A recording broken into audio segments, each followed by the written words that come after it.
Mombasa County is one of the top 10 counties grappling with high numbers of people living with HIV and AIDS. A report by the HIV epidemic in Kenya shows that the coastal city ranks 4th among counties with the highest number of people living with HIV and AIDS.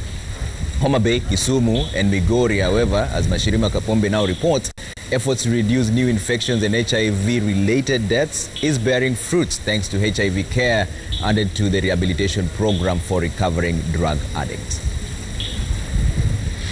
Kaswar Mbarak cuts through the water with precision. A former champion swimmer, his talent shown since he was a little boy. Nilipokuwa standard 4 na kwetu ni karibu na bahari, so ile kwenda baharini kuogelea kunini, nikaja mtu akaniona akanambia wewe ni mzuri kwa kuogelea, kwa kuswim, so kuna club nitakuangalilia, hiyo nafasi ukiipata utaendeleza kipaji chako. True to his word, the talent scout enrolled him in a swimming club at an early age of 10 years. Nika training mpaka nikawa best kusema kweli. Nikawa position yangu 1 2 3 stoki hapo. He featured in a number of regional and national competitions with the hope of making it to the Olympics. But this was never to be. Nikapigania safari nyingi tu za Olympic, wapi kusema kweli kifika ile time, but wao najua ndo majaji, wao ndo mareferee, wao ndo kila kitu. So time yangu ikiwa ile mzuri ya kwenda kama ni Olympic wapi au kama ni South Africa anywhere au Nairobi, anachukuliwa anapewa mtu ambaye mwenye pesa, anapeleka mtoto wake. His frustrations led him to a friend with hope that he would guide him to success. But this became the beginning of his graduation into drug abuse. Kwa rafiki yangu nimeenda mahali nimepumzika, ndo anatoa hiyo bangi anavuta. Ndede ndo namuuliza, wewe pia unavuta bangi? Anambia ya, na ukivuta hii utakuwa una swim yani speed sana. Kweli nikapiga tu puff hiyo bangi. Kuingia katika swimming kweli nikachukua position number 2. Nikaona ni kweli kumbe iko inanipush yani, shaona. By the time he was 16 years of age, Kaswar had graduated to heroin. Nilikuwa niko very high kusema kweli, shaona na nahitajika kwenda training, nyende mazoezi. Kufika huko nilikuwa niko speed sana ni kusema kweli. Ndio first time inakuchangamsha. Kila nikienda kumbe sasa siwezi tena ikawa kuingia kwenye maji mpaka nipate hiyo kitu. Guilt started eating him up. His reliance on drugs followed him wherever he went. The clubs that once believed in his potential cut him off. He sank deeper and deeper into drugs, until a counselor from Reach Out Rehab Center approached him and offered him redemption. Amini usiamini, nilibebwa na machera. Ilikuwa siwezi fanya lolote, siwezi kutembea, siwezi fanya lolote. Nikabebwa, nikapelekwa rehab.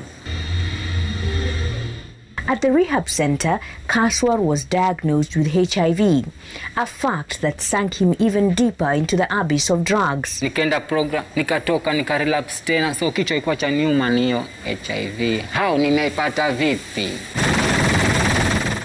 It is estimated that 54,600 people in Mombasa County have HIV. The number of new infections at the coast, according to a 2009 Kenya Modes of Transmission study, identified 4 groups that are at great risk. Those battling drug abuse account for 6.1% of new infections. Lack of needles to inject themselves pushes them to desperation.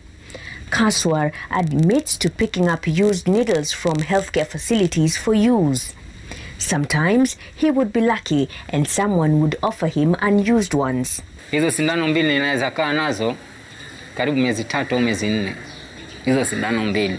Hata ikisha makali mimi ni scratch kule mbele tu. Tafute mshipa mpaka ndo dasa ikaona tuna hizi alama hizi. Sex workers and their clients account for 18.2% of new infections in Mombasa County. At the Kisauni dispensary, hundreds of recovering addicts line up for their daily dose of methadone. Naima Said is a recovering heroin addict and former sex worker.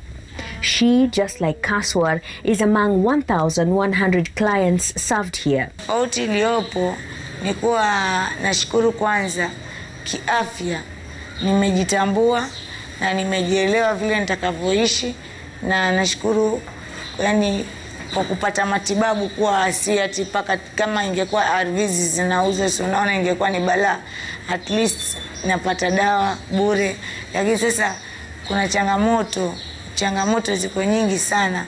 Kwa mfano, naweza kuja kunywa dawa nikiwa nina njaa. Make sure that this client receive their ARVs on time, and this client is monitored also, their viral load. This client, is a challenge for us. Yeah, that's why we really trying to involve them with their family. That is one. We try to involve with their family so that they can have support from the family. Local rehab centers help to identify the drug addicts and convince them to attend the medically assisted therapy clinics. Katika mwaka wa 2001, 2000 na mpaka 2005 tulipata kufahamu kuwa wengi wanaojidunga shindano wanapata virusi vya ukimwi kutokana na kuchangia na vile vifaa vya kujidunga. Wengi wao ifika wakati tulipata kwa wanaojidunga ni zaidi ya 50 kwa 100, zaidi ya 50%, na zaidi ya 70%, 70% wakona hepatitis C. The program has so far managed to retain a significant number of recovering addicts who enroll in facilities across Mombasa County, but expectation is high on those who interact with them daily. Yule mtu akishaingia kwenye ule uteja ni kama ambaye ametiwa kwenye chupa. Anaona tu chupa ambayo nyeupe pengine transparent. Anaona kila mali, lakini hana uwezo wa kufanya chochote. Hana uwezo wa kujitoa. Ni kama mtu ambaye pengine ni maiti, tuseme, ambaye wasikia kile kinachoendelea, lakini hana uwezo wa kufanya chochote. So yule mtu anapokuwa namna ile anataka msaada wetu sisi sana. Kweli I'm not working. Nipo tu. Yeah. Kaswar has not used drugs for over 5 years now since enrolling into the medically assisted therapy clinics in 2015. He believes his life can only get better after being given a second chance to do what he loves. The harm reduction program in Mombasa County is aimed at reducing HIV prevalence among drug users. Those we spoke to admit to an improved quality of life since they knew their status. But medication alone cannot win this battle without the support of the families of those recovering and the society at large that plays the biggest role in giving them hope to keep moving forward. Mashirima Kapombe, Citizen TV, Mombasa.